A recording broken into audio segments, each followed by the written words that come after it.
Hello everybody and welcome to another exciting adventure. Today we're going to take an adventure to a fire station. We're going to read a couple of stories today. The first exciting adventure to the fire station is Little Squirt the Fire Engine.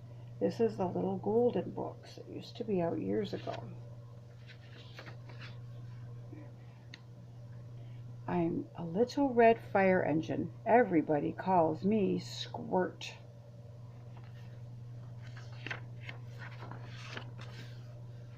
I live in the firehouse. The firefighters live upstairs.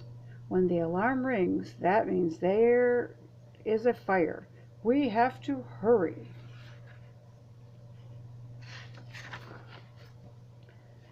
The firefighters don't run down the stairs. That takes too long. They slide down the brass pole. Then they rush to put on their coat and boots and hats. Let's go, Squirt, the fire chief calls. I am all ready. I have a big job to do. One of the firefighters jumps onto my front seat and starts my engine.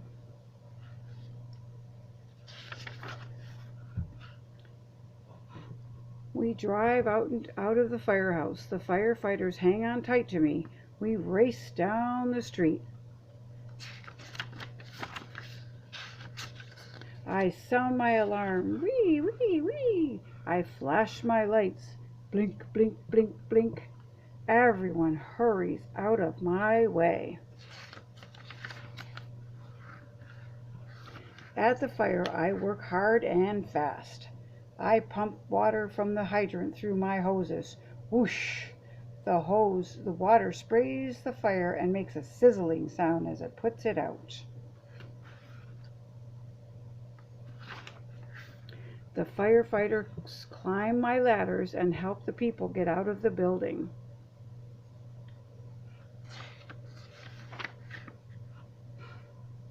There is a lot of smoke, so the firefighters put on masks to help them breathe.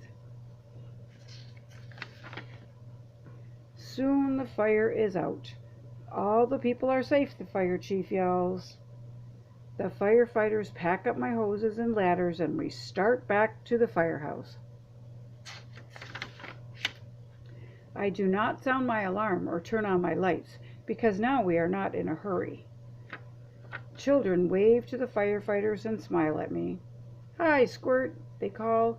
You did a good job. Back at the fire station, the firefighters hang my hoses out to dry. Then they give me a bath. I like to look the best, for I am Squirt, the little red fire engine, the best fire engine in town. Well, boys and girls, let me know in the comments, why do you think they named the fire truck Squirt? What do you think that could be for? So you let me know in the comments, and we're going to start our next adventure.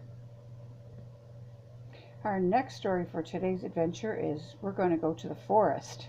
We went to the fire engine in the city. Now we're going out to the country, into the forest, to meet up with Bambi and the butterfly. One morning, Thumper hopped into Bambi's thicket home. Hi, Bambi, he said. Do you want to go down to the stream to play? May I? Bambi asked his mother. Yes, Bambi, but be careful in the forest, his mother said. On the way, Bambi and Thumper saw Flower the skunk. Would you like to come to the stream? Asked Bambi. No, thanks, said Flower.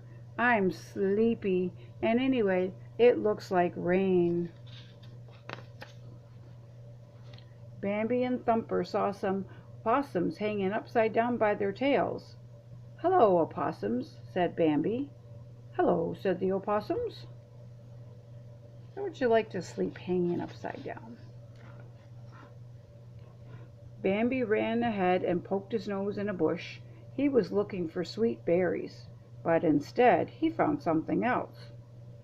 What are you looking at? asked Thumper. I don't know, said Bambi. Come and see. Thumper poked his nose in the bush, too. "I see a chrysalis," he said. "Soon a butterfly will come out. But we don't know when, so let's keep going."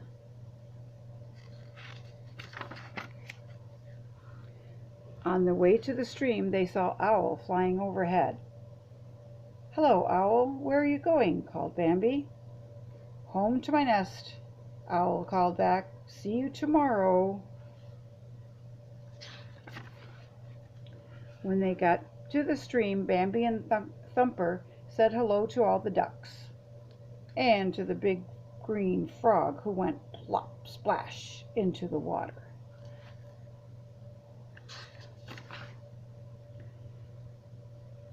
They said hello to the raccoon who was washing his food in the water. Bambi leaped across the stream. "That was a good jump, Bambi," said Thumper. Bambi jumped back again.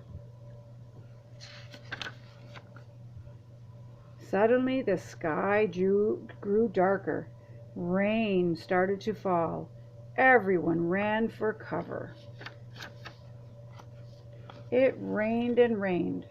When the storm ended, Bambi asked Thumper, "Do you think the chrysalis is all right?" "Let's hurry back and look," Thumper said. Thumper was the first to look at the bush. "Bambi, come here," he called.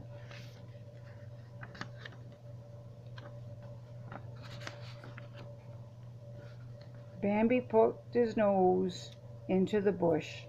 "Hello, butterfly," he said. It was no longer a chrysalis. It had hatched out into a beautiful butterfly. And that's the adventure in the forest with Bambi and the butterfly. Now our final story for today, I'm going to read 3 at once, is called Mr. Funny. These are really old books. My boys and girls, when they were little, had these these were printed in 1976. I bet you a lot of you all weren't even here then. So this is called Mr. Funny. There was a whole collection of these. There's Mr. Strong, Mr. Fussy, Mr. Jelly, Mr. Daydream, Mr. Lazy, Mr. Impossible. Oh, look at the back. There's a whole bunch of them. I'm going to have to try to see if I can find some more at book sales or something, because they're really good books. So today we're going to read Mr. Funny. Mr. Funny lived in a teapot. It had 2 bedrooms, a bathroom, a kitchen, a living room, and it suited Mr. Funny very nicely. Here's his house. One day, Mr. Funny was having lunch. He wasn't very hungry, so he only had a daisy sandwich and a glass of toast. Glass of toast? Can you guys drink glasses of toast? "Delicious," he murmured to himself as he finished his lunch. After lunch, Mr. Funny decided to go for a drive in his car. Mr. Funny's car was a shoe. Have you ever seen a car that looks like a shoe? It looks very funny. As he drove along, everybody who saw him laughed to see such a funny sight. He passed a worm at the side of the road. The worm thought Mr. Funny in his funny car was the funniest thing he ever saw. He nearly laughed himself right in two. He passed a pig in the field. The pig thought Mr. Funny in his funny car was the funniest thing she had ever seen. She nearly laughed her tail off. Even the flowers he passed thought that Mr. Funny was the funniest thing they had ever seen. They nearly laughed themselves out of the ground. Eventually, Mr. Funny came to some crossroads. He didn't know which way to go, so he looked at the signpost. One of the signs said, "To the zoo." "That will be fun," said Mr. Funny to himself, so he drove his shoe towards the zoo. When he arrived at the gate, he stopped. It was closed. "I'm sorry," said the zookeeper. "We had to close the zoo because all of the animals have a cold, and they're feeling very sorry for themselves." "Oh dear," said Mr. Funny, and then he thought, "Perhaps I can help to cheer them up," he said. "Well," said the zookeeper, "it's worth a try," and he opened the gate. Mr. Funny drove into the zoo in his shoe. The first thing he saw was an elephant. It was true, the elephant was feeling very sorry for herself. Very sorry indeed. Mr. Funny stood and looked at the sad-looking elephant. And the sad-looking elephant stood and looked at Mr. Funny. Oh dear. Then do you know what Mr. Funny did? He made a funny face. Mr. Funny, as you would imagine, is very good at making funny faces. She had never seen anything so funny. Mr. Funny made another funny face. The elephant burst out laughing. The elephant laughed and laughed and laughed. She laughed so hard she nearly laughed her trunk off. And she felt a lot better. Mr. Funny went over to the lion house. There was the lion, feeling extraordinarily sorry for himself. Mr. Funny stood and looked at the sad-looking lion, and the sad-looking lion stood and looked at Mr. Funny. Oh dear. And then Mr. Funny made the funniest looking face that probably ever had been made anywhere. Now you've heard a lion roar before, haven't you? Well, this lion roared too, with laughter. He laughed so hard he nearly laughed his whiskers to pieces. Then Mr. Funny went around to see all the other animals in the zoo. Oh dear, what a miserable looking lot. For all of them Mr. Funny made funnier and funnier faces. The big brown bear giggled, then burst out laughing. And the giraffe laughed so hard she nearly laughed her neck into a knot. And the hippopotamus nearly laughed himself out of his skin. And the penguin nearly laughed their flippers floppy. And the leopard, well, you should have seen him. He laughed so hard he nearly laughed his spots off. What a pandemonium. Oh, Mr. Funny, giggled the zookeeper, who had been laughing hard as well. Oh, Mr. Funny, thank you very much indeed for coming to cheer us all up. Oh, it was nothing really, replied Mr. Funny modestly, and he drove off in his shoe.